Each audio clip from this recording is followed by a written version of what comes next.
12. The Cosmic Christ. In Isaiah chapter 10, verses 5 to 34, God singles out Assyria, the great world power of that day, for a sharp judgment. God declares that he raised up Assyria to judge an hypocritical nation.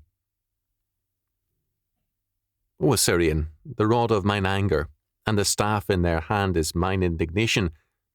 I will send him against an hypocritical nation, and against the people of my wrath will I give him a charge, to take the spoil, and to take the prey, and to tread them down like the mire of the streets.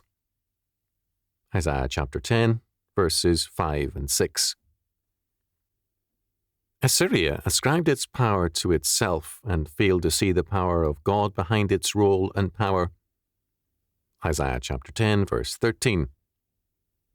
As a result, God's wrath was kindled against Assyria also, for theirs was an evil self-confidence. The instrument saw itself as the power, and not the tool. Shall the axe boast itself against him that heweth therewith? Or shall the saw magnify itself against him that shaketh it? As if the rod should shake itself against them that lift it up? Or as if the staff should lift up itself, as if it were no wood? Therefore shall the Lord of hosts, send among his fat ones leanness, and under his glory he shall kindle a burning like the burning of a fire. Isaiah chapter 10, verses 15 and 16. These words are directed against Assyria, but they are also given as a general principle. They therefore apply to every man and every church and nation which, being used of God, imagines itself to be necessary to God. My tools I can readily replace. My arm I cannot. For men and nations who are tools in God's hands, to imagine that they have been made God's actual arm is very common, but an absurdity all the same. God declares plainly that he shall destroy the arrogant instruments. Assyria is compared to a mighty forest, whose trees are all cut down by the wrath of God. Behold, the Lord of hosts, shall lop the bough with terror, and the high ones of stature shall be hewn down, and the haughty shall be humbled. And he shall cut down the thickets of the forest with iron, and Lebanon shall fall by a mighty one. Isaiah chapter 10, verses 33 and 34. As Hengstenberg rightly points out, this judgment of Assyria refers to him as the representative of the whole world's power. This means that God here speaks concerning all the nations of our day.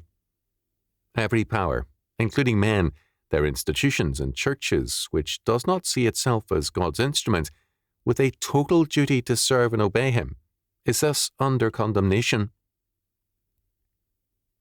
All have a common duty to believe and obey the Lord totally.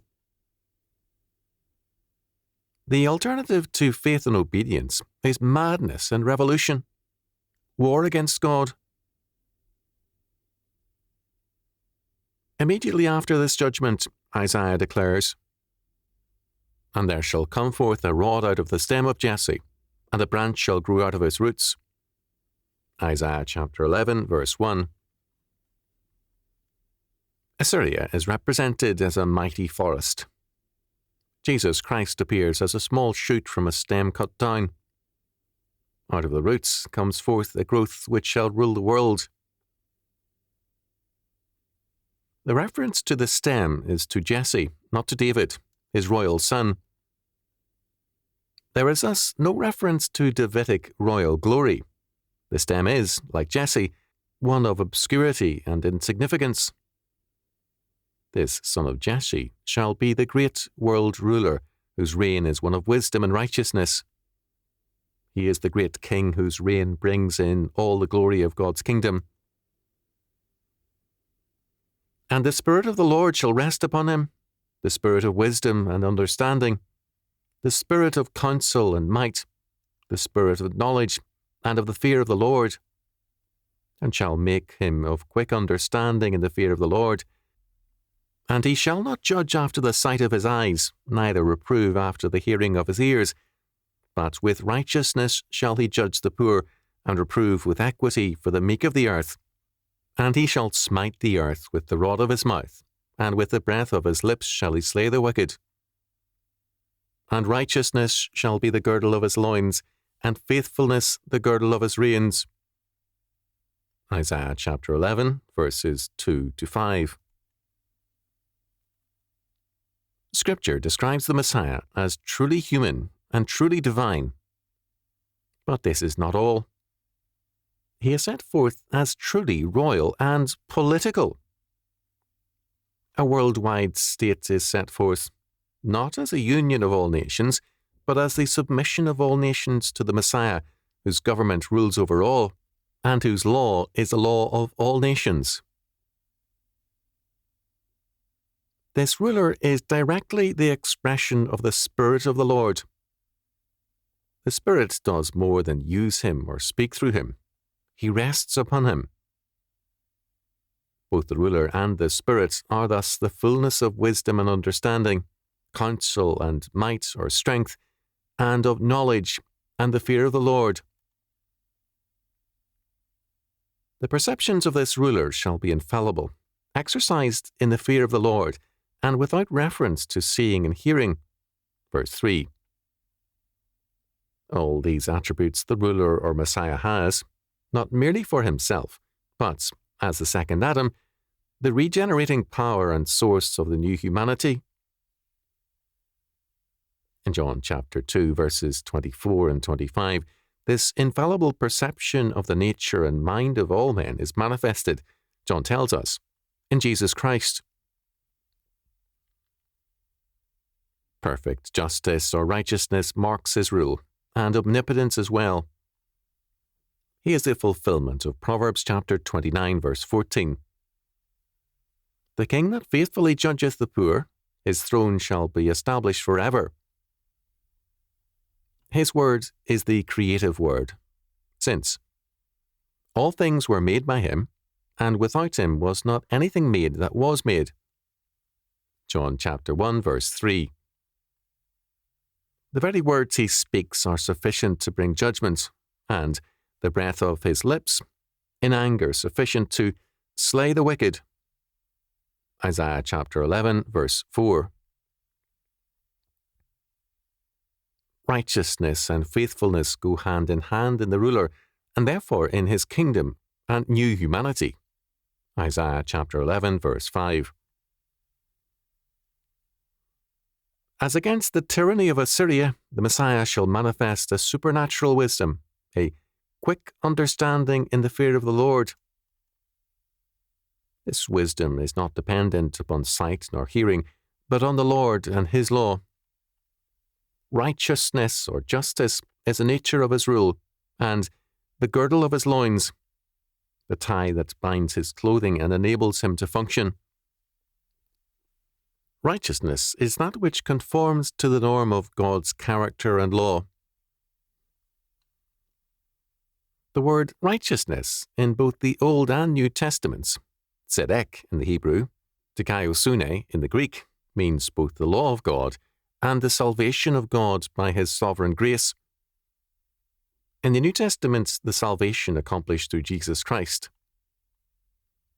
Thus, the word righteousness refers both to the law of God and the grace of God.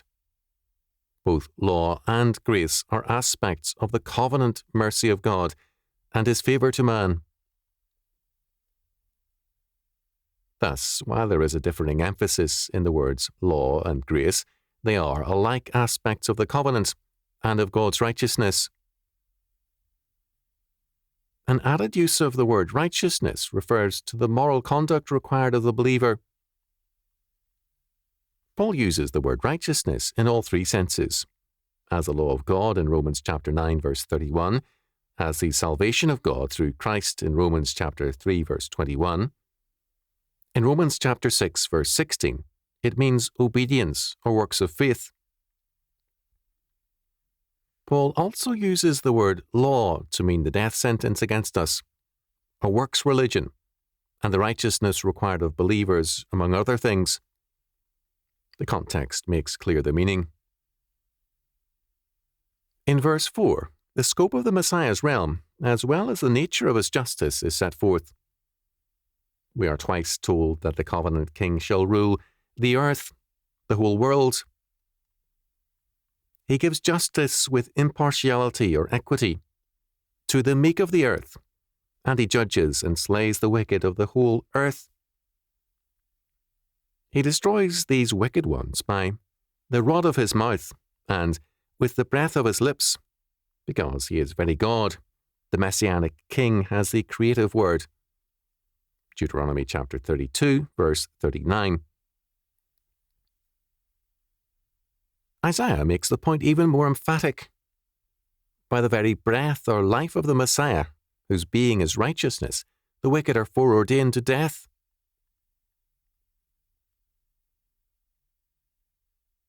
This perfect king demands and requires a perfect world, one in which the evil brought in by the first Adam is undone and is replaced by the kingdom of God.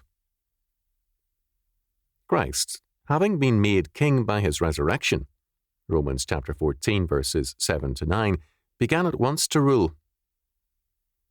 We have, therefore, the second great shaking of the nations, all nations, so that the things which cannot be shaken will alone remain.